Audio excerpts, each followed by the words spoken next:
안녕하세요. 경기도에 거주하고 올해 환갑을 맞이한 만 60세 여성입니다. 이번에 제 생일을 맞이해서 딸이 환갑을 축하한다며 가족 여행을 선물해 주었는데요. 환갑이라는 나이가 요즘 들어서는 그리 늙은 것이 아니라고는 하지만 딸과 함께 제주도 여행을 갔다 오며 생일을 보내니 감회가 남다르더라고요. 예전에는 잘만 오르던 언덕과 산도 이제는 무릎이 쑤시고 허벅지가 덜덜 떨리는 것이 몸이 많이 늙긴 늙었구나. 예전과는 다르구나 하고 느꼈네요. 제주도 좋다는 말만 들어봤지 저는 처음 가보는 거였어요. 그 말로만 듣던 제주도를 가보니 눈이 탁 트이면서 냄새부터가 확실히 다르더라고요. 한라산에 간신히 올라가서 그 풍경을 내려다보는데 그런 생각이 들더군요.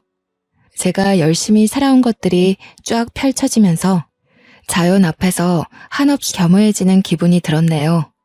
앞으로는 어떻게 살아가야 할지 마음을 다시 한번 다잡게 되었습니다. 언제 다 커서 결혼까지 하고 엄마한테 효도한답시고 이렇게 환갑 여행까지 선물해 준 건지 우리 딸이 너무 대견스럽더라고요. 사실 딸은 유독 작고 약하게 태어났어요. 몸에 큰 이상은 없었지만 면역력이 약해 아기 때부터 고열에 자주 시달리기도 하고 그때 당시 유행하는 병이란 병은 다 걸려서 제 속을 많이 썩였답니다. 그런 아이가 건강하게 잘 커서 엄마 호강 좀 시켜보겠다고 이리저리 애를 쓰는데 어떻게 기특하지 않을 수 있겠나요? 아이를 키운 부모 입장이라면 다 이해할 거라 생각해요. 사실 우리 딸을 임신했었을 당시에 큰 사고가 있었습니다. 그래서 딸이 유독 약하게 태어난 것에 제 탓이 있지 않을까 하는 생각이 들고는 했죠. 내가 임신 동안 잘 못 먹어서 그런가? 아니면 큰 사고를 당해서 일이 약하게 태어났나? 아이를 낳고도 저는 한동안 자책에 시달렸네요. 의사 선생님 말씀으로는 태어날 때부터 그냥 약하게 태어난 것이라고는 했지만요. 다른 애들 사이에서 유독 작은 저의 딸을 보면 마음이 어찌나 아프던져. 제가 우리 딸을 가졌을 그 당시에 정말 큰 사고가 났었다고 했죠. 그때 저는 제가 임신했다는 사실을 알고 있었어요. 그래서 애아빠와 혼인신고를 하러 가기 전에 제 가족들과 다 같이 병원에 가는 길이었고요. 저는 제가 앞으로 행복만 할 줄 알았는데 하늘도 참 무심하시지. 갑자기 사고가 날 줄은 꿈에도 몰랐네요. 꽤 큰 교통사고였고 나중에 들어보니 음주운전이라고 하더라고요. 저는 아이를 품은 채로 부모님과 애아빠 모두를 잃고야 말았습니다. 일어나 보니 병원이더군요. 제가 깨어났을 당시에 저희 부모님도 애아빠도 모두 다 사망한 상태라서 충격이 컸죠. 너무 많이 힘들었고 받아들이기 힘든 현실이라서 그때의 자세한 기억은 나질 않아요. 이제야 덤덤하게 말할 수 있는 그런 사정으로 딸을 혼자서 낳고 키우게 되었는데 제가 얼마나 힘들었을지 예상 가시나요? 하루아침에 모든 행복이 다 사라진 듯한 기분이었네요. 눈만 감으면 부모님의 미소와 웃음소리가 떠오르고 가만히 귀를 기울이면 애아빠가 저에게 속삭여주는 달콤한 말들이 떠오르는데 막상 눈을 떠 주위를 둘러보면 저만 있을 뿐 아무도 없었습니다. 죽지 못해 먹고 죽지 못해 아이를 낳았죠. 그렇게 태어난 아이는 당연히 또래보다 약하게 태어났네요. 어려서부터 아이가 잘 아프니까 아이도 고생하고 저도 고생을 많이 할 수밖에 없었어요. 안 그래도 저는 배움이 길지도 않았고 가진 기술도 딱히 없었는데요. 자식까지 자주 아픈 미혼모를 취급해주는 직장은 눈 비비고 찾아봐도 없더라고요. 그래서 저는 식당 허드렛일을 겨우 전전하며 간신히 입에 풀칠만 했습니다. 그마저도 아이가 아프면 빠질 수밖에 없으니 정말 당연하게도 식당 허드렛일로는 나가는 돈이 채워지지 않더군요. 부업을 찾아다니며 인형에 단추를 붙이는 등 여러 일을 하다가 시간이 날 때마다 반찬을 만들어 시장에 내다 파는 식으로 돈을 벌기 시작했어요. 그리 모은 돈은 모으는 족족 철마다 아픈 우리 딸에게 쏟아부었고 밑 빠진 독에 물 붓는 듯한 생활을 이어갔습니다. 시간이 날 때마다 반찬을 만들다 보니 정해진 날짜에 반찬을 만들어 팔 수는 없었지만요. 그래도 그런 생활이 몇 년이 흐르니 저에게도 단골이라는 손님이 생기더라고요. 그중 제일은 한 할머니셨는데 저에게서 반찬을 사가실 때마다 저를 그리 구박하고는 했어요.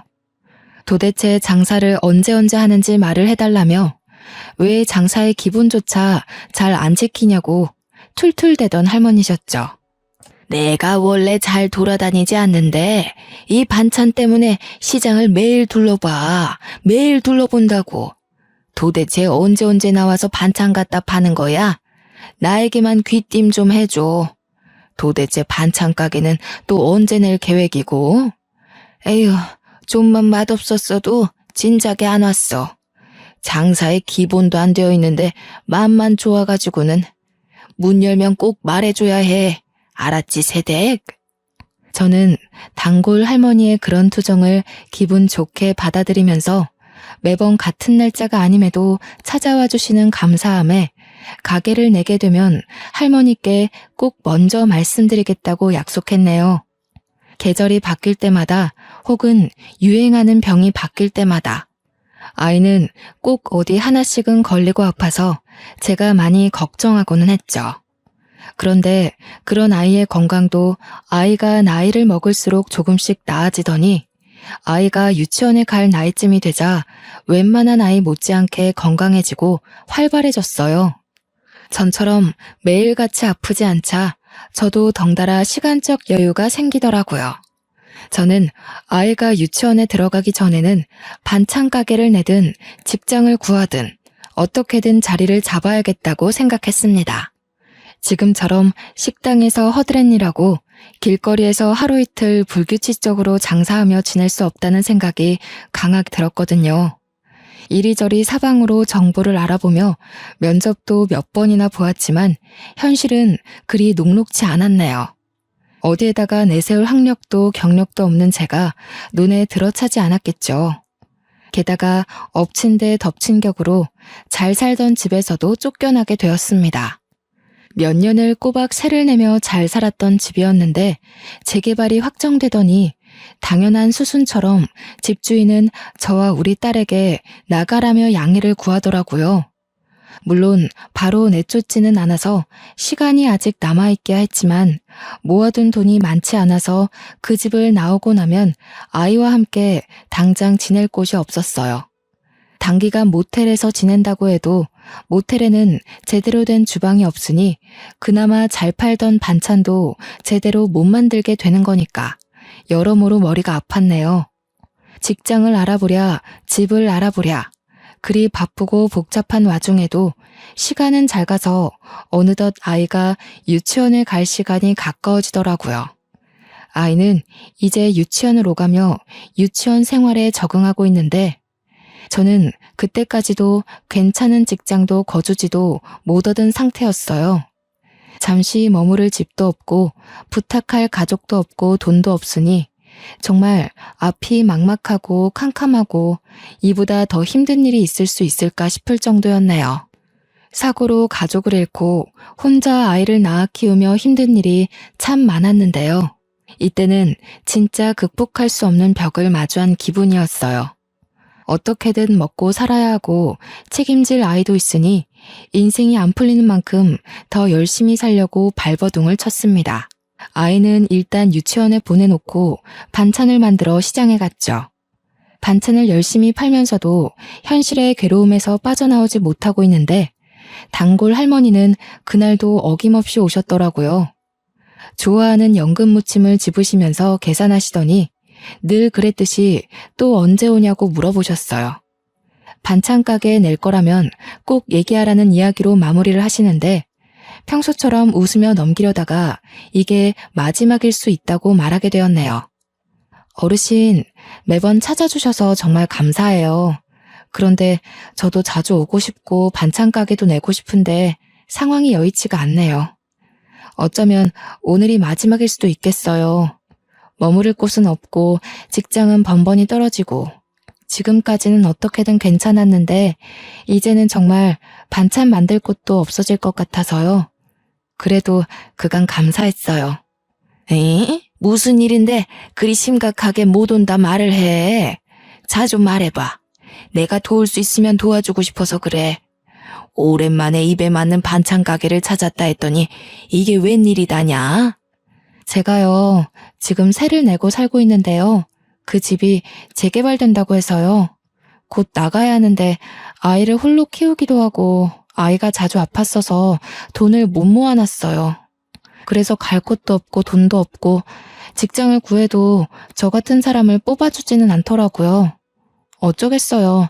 일단 모텔이라도 들어가 묵어야 하는데 그러면 반찬을 못 만들 것 같아요. 단골 할머니는 제 말을 유심히 듣고는 저보고 해결해 줄 수 있다고 당당히 소리치고는 오늘 장사 접고 그대로 본인만 따라오라고 말씀하시더라고요. 제가 그 말에 당황해서 예? 하고 되묻기만 하자 남은 반찬은 본인이 다 살 테니 걱정하지 말고 따라오라면서 제 손을 잡고 어디론가 향하셨어요. 어찌저찌 단골 할머니께 끌려가 도착한 곳은 시장에서 얼마 벗어나지 않은 4층짜리 동네 건물 앞이었는데요. 1층에는 작은 동네 슈퍼마켓이 있고 그 위로는 간판이 붙어있지 않은 걸로 보아 사람들이 사는 집으로 보였어요.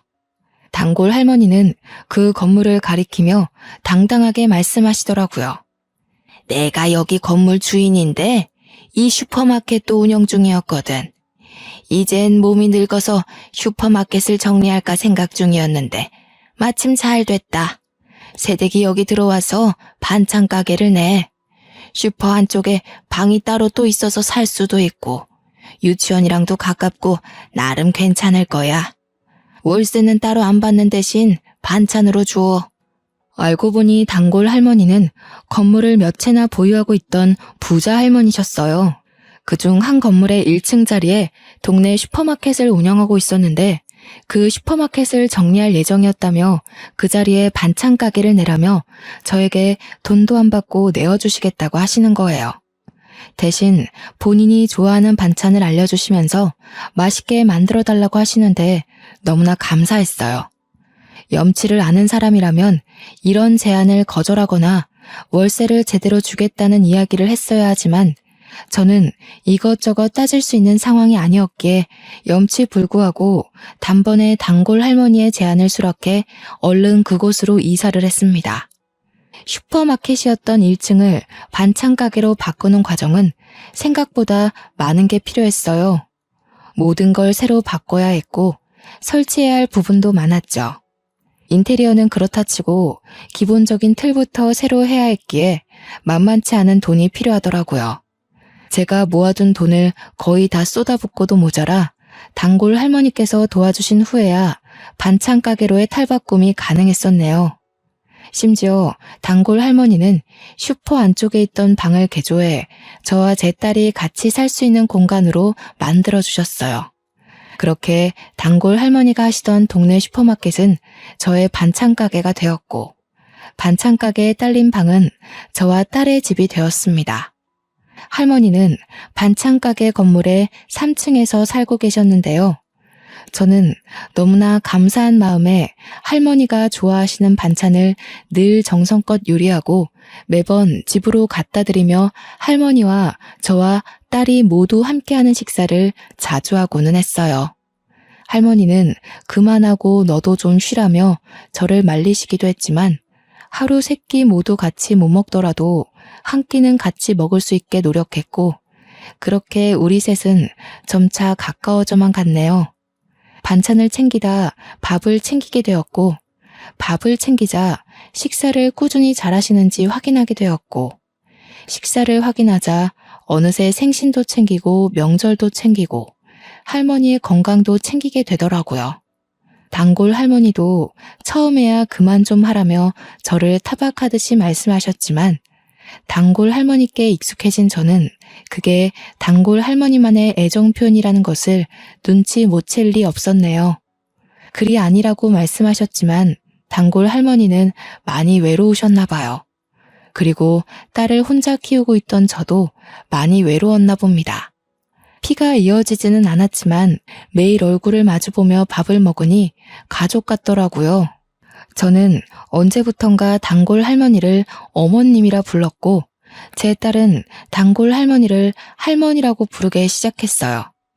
어머님은 그런 우리를 보며 싫지 않으신지 아주 그냥 자식 다 됐구만 하고 말씀하시며 아주 가끔 딸과 손녀라고 불러주셨습니다. 저의 반찬 가게는 처음부터 잘 되지는 않았지만요. 시간이 흐르면 흐를수록 단골이 생겨났고 천천히 발전되어 갔어요. 나름 그곳에 자리를 잡게 된 것이죠. 제가 딸을 처음 유치원 보내면서 결심한 것이 어디로든 나와 딸을 위해 자리를 잡는 거였는데요. 그때 당시에는 결코 이뤄질 수 없다고 생각했던 게 조금씩 이루어져 딸이 어느새 커서 초등학교를 졸업할 나이가 될 때쯤에는 저 스스로도 내가 이 동네에 자리를 잡았구나 싶었습니다. 저는 아직도 저의 손을 잡아 끌고 가서 저에게 건물을 소개해 주시던 어머님의 또랑또랑한 목소리와 모습이 눈에 아른거리는데요. 그리 정정하시던 어머님은 어느새 많이 늙어 잘 걷지도 못하시고 기침을 자주 하시더라고요. 저는 그런 어머님을 최대한 정성스럽게 보살피고 있었죠. 요즘 따라 어머님이 늙으신 티가 더 나는 것 같아 건강에 좋다는 것은 모두 해서 먹였어요. 다행히 어머님도 제가 만든 요리들이라면 편식 없이 잘 드시곤 했네요. 그날도 똑같았어요. 그날도 늦은 저녁까지 가게 문을 열고서는 저는 어머님께 바로 갖다 드릴 생각으로 보양식과 기침에 좋은 생강차를 만들고 있었어요. 재료 선택부터 손질, 조리 등등 하나부터 열까지 오로지 저의 정성이 다 들어간 요리라서 제가 반찬 가게에서 파는 반찬들보다 더 정성을 쏟게 되더라고요. 땀을 뻘뻘 흘려가면서 만들다 보니 어느새 마감 시간은 훌쩍 지났고 너무 늦어지는 것 같기도 하고 이제 생강차도 마무리만 하면 돼서 가게 문을 닫으려 밖으로 나갈 때였네요. 간판 불을 끄고 주변을 정리하고 있으니 깡마르고 어린 학생으로 보이는 어떤 여자가 저에게 말을 걸더군요. 저기요, 혹시 이 반찬 가게 오늘 영업 끝났나요?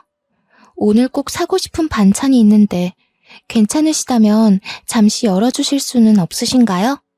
그 여자분이 저에게 굉장히 미안해 보이는 모습으로 손끝을 매만지며 말을 하는데 어쩔 수가 없더라고요. 그리고 그 여자분은 며칠 전부터 마감 바로 전에 오셔서 반찬을 구매하시던 손님이라 제가 기억하고 있던 손님이었어요. 마침 떨이 반찬도 몇 개 남아 있었고 생강차도 완벽히 마무리된 상태는 아니라 제가 생강차를 다 마무리할 때까지 둘러보시라고 하고 저는 생강차에 신경을 기울였네요. 만든 생강차를 유리병에 옮겨 담고 설거지까지 마치자 여자가 조심스레 계산을 요청하더군요. 계산을 해주려는데 여자분이 굉장히 머쓱한 얼굴로 떨이 반찬 하나만 내미는 거 아니겠나요? 대수롭지 않게 계산을 해주고 포장을 해주려는데 며칠간 봐왔던 여자의 모습이 순간 머릿속을 스치더라고요. 그러고 보니 늘 그랬어요. 떨이 반찬은 만든 당일에 안 팔려서 폐기 전에 파는 반찬이라 웬만하면 평소보다 더 저렴하게 팔거든요. 거의 재료값만 받으면서 파는 정도인데 이 여자분은 그마저도 고민하다 하나만 사가고는 했었죠. 그게 딱 생각이 나면서 괜히 마음이 쓰이던데요. 결국 나머지 떨이 반찬도 다 가져가라 하고 같이 포장해 주었네요. 여자는 저에게 너무나 감사해하며 고개를 연신 숙였고 여태까지 그랬듯이 다음 날에도 그 다음 날에도 저의 반찬 가게를 마감 시간 전에 들리며 떨이 반찬을 하나씩 사갔습니다. 그때마다 저는 떨이 반찬을 몇 개 더 얹어주거나 가끔은 미리 하나 빼놓은 고기 반찬을 얹어주기도 했네요. 왜 그랬는지는 저도 잘 모르겠어요. 그냥 예전에 입에 풀칠만 하던 제가 생각이 나더라고요. 그렇게 몇 달이 흐르고 이런 상황들이 서로에게 익숙해진 날이었어요. 그날도 저는 두부조림 반찬을 미리 하나 빼놓고 있었죠. 여자가 와서 떨이 반찬 하나를 구매하자 매번 그랬듯 습관처럼 떨이 반찬과 두부조림 반찬을 같이 포장해서 건네주는데요. 평소처럼 감사하다고 말하며 고개를 숙이던 여자가 그 상태로 멈춰 있는 거예요. 오늘 많이 힘드셨나 봐요, 손님. 어디 불편하신 곳 있으세요? 괜찮으세요? 제가 뭐 도와드릴 게 있을까요? 제가 당황해서 괜찮으세요? 하며 말을 거니까 여자는 욱욱거리면서 울음 참는 듯한 소리를 내더니 갑자기 막 우는 거 아니겠어요? 눈물이 어찌나 샘솟던지 휴지를 갖다 줘도 끝나지 않더라고요. 이런 상황은 또 처음이라서 어찌할 줄을 모르고 있으니 여자가 저에게 죄송하다면서 하는 말이 이번이 마지막 방문일 수도 있다는 거예요. 갑자기 눈물이 나서요. 죄송해요. 그런데 제가요, 오늘이 마지막일 수도 있어요. 제가 일하던 곳이 순댓국집이었는데 재개발로 없어진다고 하더라고요. 일할 곳이 없어졌는데 제가 오늘이 마지막 근무였어가지고 그래서 그간 너무 감사했는데 눈물이 갑자기 저도 모르게 나가지고요. 그동안 너무 감사했어요. 경황 없이 줄줄 흘러나오는 여자의 말을 잠자코 듣고 있었는데 어린 사람인데도 사정이 참 딱하더라고요. 여자는 고등학교를 졸업하자마자 애를 낳으면서 부모와 연을 끊었다고 해요. 애아빠는 본인이 책임지겠다더니 혼인신고하기로 한 전날 도망갔다고 하고요. 그래서 주변에 도움 없이 현재 3살짜리 아기를 혼자 키우는 중인데 일할 곳 찾기가 너무 힘들었다고 하더라고요. 다행히 좋은 순댓국집 사장님을 만나서 여태 순댓국집에서 일해왔는데 재개발로 순댓국집 건물이 없어지게 되었다고 그러네요. 순댓국집 사장님은 나이도 꽤 있으셔서 이 김에 고향으로 내려가기로 했다고 하고 여자는 일할 곳을 잃게 되어 여기저기 알아봤으나 일을 구하지는 못했다고 그러고요. 오늘이 마지막 근무였다고 하면서 앞으로 이쪽으로 올 일이 거의 없을 것 같다며 오는데요. 어찌나 저의 모습 같던죠. 저도 같은 미혼모였기 때문에 알거든요. 일 구하기 힘들고 하는 일마저 힘든 일이었다는 걸요. 한번 막히면 그 앞을 다시 찾아서 나아가기가 얼마나 힘든지도요.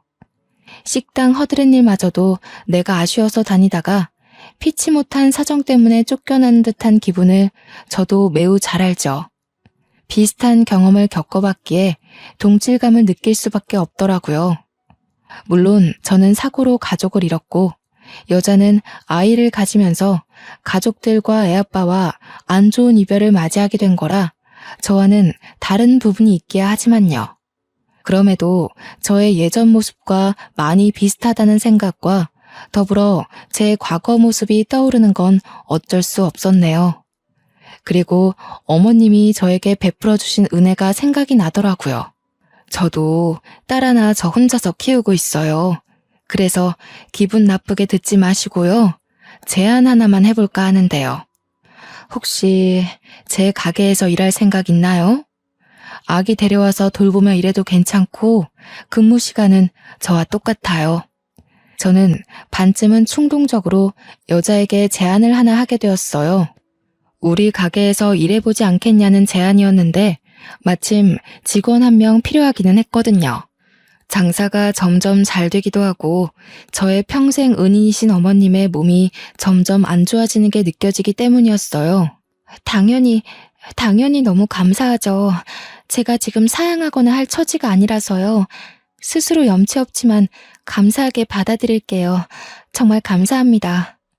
여자는 아니나 다를까 그때의 저처럼 감사하다면서 열심히 일하겠다고 하더라고요. 어머님이 나에게 그랬던 것처럼 나와 비슷한 처지의 사람을 도우니 어머님께 뭐라도 보답을 한 기분이었어요. 저도 동정이든 뭐든 물불 가리지 않고 주어지는 기회를 잡았어야 했죠. 여자는 바로 다음 날부터 부지런하게 나오기 시작했어요. 여자 출근할 때 늘 아기를 데리고 왔는데 아기는 반찬 가게에 딸린 저의 집에 두고서 저와 여자 둘이서 번갈아 가며 신경을 써주기도 하고 둘 다 일해야 하는 바쁜 시간이면 가게에 두고는 바로 옆에서 지켜보며 일을 하기도 했죠. 어떨 때는 어머님이 내려와서 심심하다며 돌보아 주기도 하고 저의 딸이 가끔 가다 아기가 귀엽다며 친구와 놀지도 않고 놀아주기도 했습니다. 어머님은 처음 여자를 봤을 때 그리고 아기를 봤을 때 혀를 한번 차시더니 저에게 네가 그럴 줄 알았다 하시더라고요. 어머님은 저에게 칭찬인지 아닌지 헷갈리는 말을 해주시기도 했어요. 네 입도 풀칠하기 힘들겠는데 너랑 똑같은 애 데려와서 먹여 살리려고 하는구나. 에휴, 그래. 사람이 서로 도우며 살아야지 뭐 어떡하겠니. 잘했다. 나도 너를 외면할 수 없었듯이 너도 저 사람을 외면할 수 없었겠지. 사람은 모두 다 그러고 사는 거다. 저 사람도 나중에 누군가를 도울 수 있겠지. 어머님이 저를 도와 새 인생을 살게 해주셨듯이 저도 여자를 도와서 여자가 새 인생을 살 수 있게 해줄 수가 있을까요? 돕기야 했지만 어머님이 저에게 베푸셨던 그 은혜만큼인지 확신이 들지는 않았네요. 여자는 일을 야무지게 잘하더라고요. 무엇이든 먼저 나서서 배우려고 노력하고 제가 특히나 신경 쓰는 재료의 신선도나 청결에 관한 부분에도 귀신같이 알아채고 신경 쓰기도 하고요. 한번 알려준 것은 다시 안 알려줘도 될 정도로 습득 또한 빨랐습니다. 여자 덕분에 제 일이 많이 수월해졌죠. 예전처럼 가게를 밤늦게까지 열어가며 어머님 드릴 요리를 하지 않아도 됐어요. 여자가 가게 일할 동안 저는 어머님을 위한 요리를 하기도 하고 어머님과 같이 병원에 가서 약을 타오는 등 시간을 알차게 쓸 수 있었기 때문이에요. 좋은 점은 수없이 많았지만 나쁜 점이 없지는 않았어요. 충동적으로 뽑은 만큼 처음에는 저도 여자에 대해서 잘 모르는 부분도 많고 서로 안 맞는 부분이 있었거든요. 그렇지만 우리는 서로를 배려해가며 맞춰갔습니다. 아기가 아플 때면 저는 여자에게 얼른 퇴근하고 병원에 가보라며 등 떠밀기도 했고 어머님이 아프시면 여자가 저에게 어머님을 돌봐드리라며 등 떠밀기도 했어요. 서로가 비슷한 사정이니 금세 친해지게 되더라고요. 어머님과 저 그리고 우리 딸까지 셋이서 먹던 저녁은 여자와 아기를 포함해 5이서 먹게 되었고요. 처음엔 어색해하던 어머님도 싹싹한 여자의 태도에 적응을 빠르게 하셨어요. 저 혼자 요리하고 설거지하던 것도 여자와 둘이서 나눠서 하니 착착 진행되고 얼마나 수월하게 끝나던지요. 여자에게 도움을 주려고 같이 일하자고 한 행동이 되려 저에게 도움이 되는 듯 했네요. 피가 이어진 가족은 아니지만 끈끈한 인연이 닿았다는 생각이 들었어요. 마치 어머님과 저 그리고 여자는 엄마와 자매 같다는 또한 잠시나마 했습니다. 어머님도 북적북적한 분위기가 싫지 않아 보였어요. 오히려 어린 아기까지 있으니 힘이 더 넘치시는 듯 보이기도 하셨네요. 그런 상황에서 여자가 저를 잘 따라줘서 얼마나 고맙던지요. 그렇게 1년이 지났을까요? 잘 모르는 남에게 도움이 되려 했던 저는 오히려 행운이 굴러들어온 것 같았네요. 시간이 지날수록 친해져서 제 딸은 여자를 이모라고 부르며 좋아하게 되었고 아기는 제 딸을 누나라고 부르는 사이가 되었어요. 단골 할머니인 할머님은 아기와 내 딸의 할머니가 되어주셨고 저와 여자, 어머님은 어느새 가족이 된 듯 싶었습니다. 그렇게 아무런 반전 없이 행복하기만 했다면 얼마나 좋았을까요? 예전에도 제 인생에 행복이라는 게 찾아온 듯 하다가 결국 한순간의 사고로 가족을 모두 잃었단 말이에요. 이번에도 저는 막연한 행복을 꿈꾸고 있다가 찬물을 거하게 맞아버렸습니다. 그날은 어머님의 생신이셨어요. 원래는 저녁을 대부분 다 같이 먹었는데요. 그날은 가게 문을 일찍 닫고서는 다 같이 점심부터 맛있는 밥을 먹으려고 했어요. 몇 안 되는 기쁜 날이고 어머님 건강도 날이면 날마다 안 좋아지시니 저는 그 하루를 정말 좋게 보내고 싶었습니다. 미래의 오늘을 떠올리면 정말 행복하게 식사했었지, 어머님께 좋은 추억 선물해드렸었지 자신할 수 있게끔 말이에요. 안 그래도 어머님은 감기로 골골대시던 터라 몸에 좋다는 반찬은 다 만들었던 것 같아요. 어머님이 워낙 좋아하시던 연근무침은 물론 속 편하게 드실 수 있는 전복죽도 만들고, 생신이시니까 미역국도 만들고, 조기도 실한 놈으로 구에다가 구웠죠. 미리 준비해 놓은 생크림 케이크에 초를 꽂고 부르쳐서 생일 축하 노래도 불러드렸습니다. 뭐 이런 걸 쓰냐며 고깔모자를 흉보시던 어머님은 결국 고깔모자를 쓰고 박수를 치면서 우리들의 생신 축하 노래를 즐기시더라고요. 그리 거대하지 않고 소박한 잔치였지만 우리는 모두 행복하게 웃었던 기억이 나요. 어머님은 케이크도 조금 먹기도 하고 제가 만든 전복죽과 미역국을 몇 술 뜨시다가 잠이 온다며 누워 낮잠을 주무셨어요. 그리고는 그대로 다시 깨어나시지 않은 채 눈을 감으셨습니다. 처음에는 정말 믿을 수가 없더라고요. 어머님은 그냥 편안하게 침대에 누워서 눈을 감고 계셔서요. 딱 보았을 때도 낮잠을 자시는 것처럼 보였거든요. 어머님이 잘 주무시는 걸 계속 확인하면서 방을 왔다 갔다 오가고는 했는데 도대체 언제 돌아가신 건지 짐작을 할 수도 없었네요. 그저 저는 저녁 먹을 때가 되어서도 일어나시지 않아서 어머님을 깨우러 들어갔던 것 뿐이었는데 그게 어머님과의 마지막이었을 줄 정말 누가 알았겠어요. 정말 행복하게만 보내고 싶던 좋은 날에 좋게 가셨으니 이 정도면 잘 가신 거야 싶다가도 눈물을 줄줄 흘리며 돌아가신 게 아니라며 부정하게 되더라고요. 가족을 잃고 다시 만나게 된 가족이었는데 허무하게 잃어버린 것 같았죠. 멍하니 어머님의 장례식을 치르는데요. 어머님이 아프셔도 코빼기도 보이지 않던 어머님의 아들이란 사람이 찾아오더라고요. 그러면서 아주 당당히 상주 자리를 차지하던데 저는 그 앞에서 말 한마디 할 수가 없었어요. 혈연으로도 서류상으로도 어머님의 가족은 바로 그 사람이었으니까요. 어머님의 다른 가족들도 많이 왔는데 저는 너무 허탈하고 화가 나더군요. 어머님이 살아계실 때나 잘할 것이지 죽고 나서야 저렇게 많이 오면 뭐합니까? 누가 봐도 얻어먹을 것이 있어서 온 게 아주 뻔했죠. 심지어 장례식이 제대로 끝나기도 전에 벌써부터 유산 문제로 자기들끼리 소리치며 싸우기까지 하더라고요. 네가 여기 어디라고 찾아오길 찾아와. 당신 줄 거 하나도 없어. 당장 저리 가지 못해? 우리 엄마 재산 탐나서 여기까지 찾아온 것 같은데 제발 상관 말고 감히 넘보지 말고 여기에서 나가. 알겠어?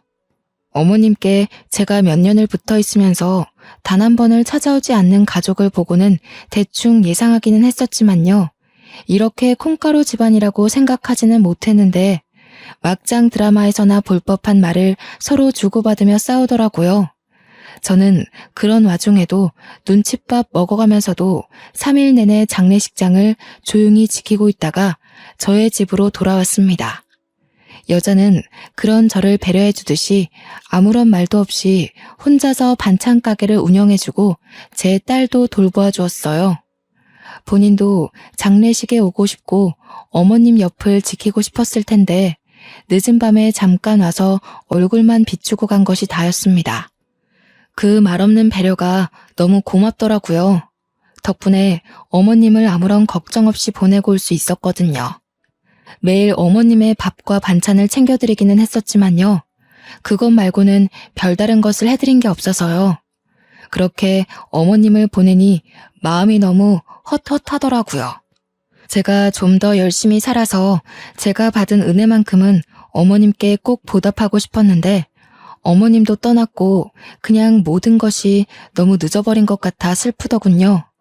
며칠 내내 어머님의 집에서 생활하며 멍하니 있으니 딸도 그렇고 여자도 그렇고 저를 많이 걱정해 주었습니다. 조용히 다가와서 저를 꽉 껴안아 주기도 하고 밥을 먹으라며 숟가락으로 밥을 한가득 떠가지고는 입에 대주기도 하더라고요. 그러면 저는 기계처럼 밥을 먹고 어머님 집을 청소하면서 어머님의 남은 빈자리를 확인한 듯한 생활을 이어갔죠. 일주일이 지났을까요? 한 달이 지났을까요? 달력조차 보지 않고 흘려보낸 시간이 많아 가늠조차 할 수 없더군요. 어머님의 집에서 냉장고 정리를 하다가 제가 드렸던 연금 무침을 보는데요. 어느새 곰팡이가 쓸어 있더라고요. 어머님은 제가 만든 연금 무침을 워낙에 좋아하셔서 한 번도 남기신 적이 없었는데 떠나신 어머님의 냉장고 속 연금 무침에는 하얀 곰팡이가 여러 군데 피어 있었어요. 그게 정말 뭐라고 눈물이 마구 나던지 그대로 주저앉아서 펑펑 울었습니다. 참았던 감정을 다 쓰고 나면 후련하다고 하잖아요. 저도 참았던 눈물을 다 쏟고 나니 후련하더라고요. 이대로 멍청하게 살 수는 없다 싶었어요. 어머님도 그런 것을 원하시지는 않을 것 같았죠. 기운을 내서 슬픔을 견디며 반찬 가게 문을 열었는데요. 타임이라는 것은 참 신기하더군요. 변호사라는 사람이 찾아와서는 저에게 말했습니다. 안녕하세요. 혹시 땡땡 반찬 가게를 운영 중이신 김미영 씨 맞으십니까? 권미자 씨 관련해 잠시 드릴 말씀이 있는데 시간 괜찮으신가요? 어머님 이름까지 거론이 되는데 자리를 어찌 피할 수가 있겠나요? 당연히 시간 괜찮다면서 가게에 딸린 저의 집에 들어가 잠시 이야기를 나눴죠. 그 변호사님이 어려운 법률 용어를 써가면서 말씀하시다가 제가 잘 못 알아들으니까 굉장히 쉽게 풀어서 설명해 주시더라고요. 그러니까 어머님은 사망하시기 전에 유서를 작성하셨다고 해요. 어머님은 본인이 아프실 때마다 아프다고 자식들에게 연락을 하시고는 했는데요. 자식들은 그런 어머님의 연락을 받지도 않고 한 번을 찾아오지도 않았어요. 어머님은 그런 자식들에게 많이 서운해하시고 또 많이 괘씸해하셨나 봐요. 변호사님의 말씀으로는 내가 죽을 땐 죽더라도 이대로 다 주면서 죽을 수는 없다고 하셨었대요. 아무튼 어머님의 유서에 작성된 바를 따르면 어머님이 저에게 반찬 가게 건물을 물려준다는 것이 명시되어 있다고 말씀하시는 거예요. 그러면서 반찬 가게가 있는 이 건물이 나의 것이라며 무슨 서류를 주시고는 서명을 받아가셨습니다. 자세히는 모르겠지만 서류상의 모든 절차가 순조롭게 끝이 날 예정이니 걱정하지 말라고 말해주시더라고요. 어안이 벙벙해서 변호사님께 질문을 여러 가지 했었는데 자세한 확답은 없었지만 저에게 주신 건물을 제외하고는 모든 재산을 처분하고 사회에 기부하는 듯 했습니다. 정말 믿을 수가 없지 않나요? 그때의 제 기분은 정말 아무것도 믿을 수가 없었어요. 어머님이 돌아가신 것도 믿을 수가 없는데 무슨 변호사의 건물에 사기 아닌가 싶었네요. 그리고 몇 년을 가족처럼 지냈다고는 하지만 정말 피가 이어진 가족도 아니었잖아요. 제가 어머님께 은혜를 받으면 받았지 이렇게 큰 재산을 물려받을 정도로 무언가를 해드린 적이 없다고 생각도 들었고요. 그런데 이렇게 돌아가시면서도 저에게 하나를 더 지어주고 가시니 그럼 나는 무얼 해야 보답할 수 있지? 생각이 많아질 수밖에 없더라고요. 당연하게도 어머님의 가족이라는 분들은 매번 반찬 가게를 찾아와 행패를 부리고는 했습니다. 다 늙은 노인네 어떻게 꼬셔서 재산을 가로챘냐느니 어쩐지 장례식에 3일 내내 붙어있더니 이런 속셈이 있었냐느니 험한 말을 여럿 뱉어내더라고요. 저는 변호사님이 주고 가신 명함 전화번호로 연락을 취하며 장례식에서 못 뱉던 말을 그제야 한마디 당당히 내뱉을 수 있었네요. 너네들이 자식이긴 자식이야? 어머님이 아프시다고 전화를 걸어도 받지도 않고 무시만 하더니 돌아가시고 나서야 찾아와서는 재산 내놓으라고 큰 소리만 치고 정말 너네가 어머님 자식 맞아? 난 어머님과 피는 이어지지 않았지만 그래도 내가 입은 은혜만큼은 갚으려고 애를 쓰며 살았어. 이건 어머님의 결정이야. 누구도 뭐라 못해. 어머님의 자식들에게 말을 내뱉으면서도 마음이 좋지는 않더라고요. 그래도 유서에 남긴 어머님의 뜻을 지키려고 했습니다. 어머님은요, 늘 말씀은 인색하게 하셨지만 마음이 참 따뜻하고 여린 분이셨어요. 저에게 반찬 가게 자리를 물려주셨던 어머님은 제 아이를 친손주 마냥 예뻐해 주시면서 간식 하나든 장난감 하나든 뭐 하나라도 더 쥐어주시려고 하셨죠. 돌아가시면서도 저의 반찬가게 자리를 지켜주며 떠나신 어머님은요, 누군가는 그저 재산을 물려준 것이라며 말할 수도 있겠지만 저에게는 돈을 떠나서 돈으로 환산할 수도 없는 것을 물려주신 분이에요. 제가 괜히 은인이라며 은혜를 입었다며 했겠나요? 가족을 잃고 집 자리를 잃고 제 인생의 방향마저 잃을 뻔했을 때 오갈 곳 없던 저의 인생을 고든 길로 걸어나갈 수 있게 인도해 주셨어요. 건물을 물려받으면서 그리고 저의 반찬가게에 어머님 아들과 딸들이 찾아오면서 저의 은인이자 저의 어머님이 눈을 감으셨다는 사실을 받아들일 수밖에 없었네요. 저는 그저 저를 위해 이 반찬가게 건물을 저에게 물려주신 거라는 생각은 안 하기로 했어요. 늘 말씀보다는 행동이 먼저이셨던 어머님이셨기에 이번에도 그런 것이라 생각하기로 했고, 이 재산 말고는 사회에 기부하셨다고 했으니 그것에 더 뜻이 있다고 여겼거든요. 변호사님이 제 반찬가게에서 떠나실 때 저는 어린아이처럼 엉엉 울었는데요. 그런 저를 여자가 안아서 달래주기도 했지만 제가 쉽게 그치질 않자 옆에 있던 저의 딸과 여자의 아이는 왜 우냐며 저와 같이 엉엉 울어주었어요. 그렇게 펑펑 눈물을 쏟아내면서 저는 다짐한 게 하나 있습니다. 바로 어머님께 부끄럼 없이 살 거라는 다짐이에요. 맛있게 드셔주시던 단골 할머니이자 저의 어머님은 이제 세상에 없지만 저는 더 열심히 반찬을 만들기 시작했어요. 다행히 열심히 하면 할수록 감사하게도 손님들의 반응이 좋더라고요. 일에 매달리면서 어머님에 대한 그리움을 덜어내려고 애를 썼네요. 그렇게 저는 여자와 함께 가게를 운영하면서요, 반찬 가짓수를 늘리는 데에 만족하지 않고 때로는 반찬을 따로 더 만들어 도움이 필요한 분들께 나누어 드리기도 하고, 시간을 내어 오갈 곳 없는 분들에게 아침 식사를 무료로 제공하기도 하며 뜻깊은 일들을 하려고 했습니다. 아무것도 모르는 남들에게 베푸는 게 말이야 쉽지 정말 쉽지 않더라고요. 동네에서는 아무것도 받지 않고 나눠주려고 하는 저를 이상하게 쳐다보기도 하고, 때로는 왜 본인은 공짜로 안 주냐며 뭐라 하시는 손님분들도 계셨어요. 그때마다 어떻게 대처해야 할지 몰라 헤매던 저는 그런 상황에 익숙해져 갔고, 이제는 그런 상황을 능숙하게 다룰 수 있게 되었네요.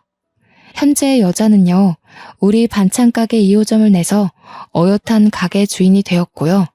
아직도 저에게 감사하다는 말을 하고 있어요.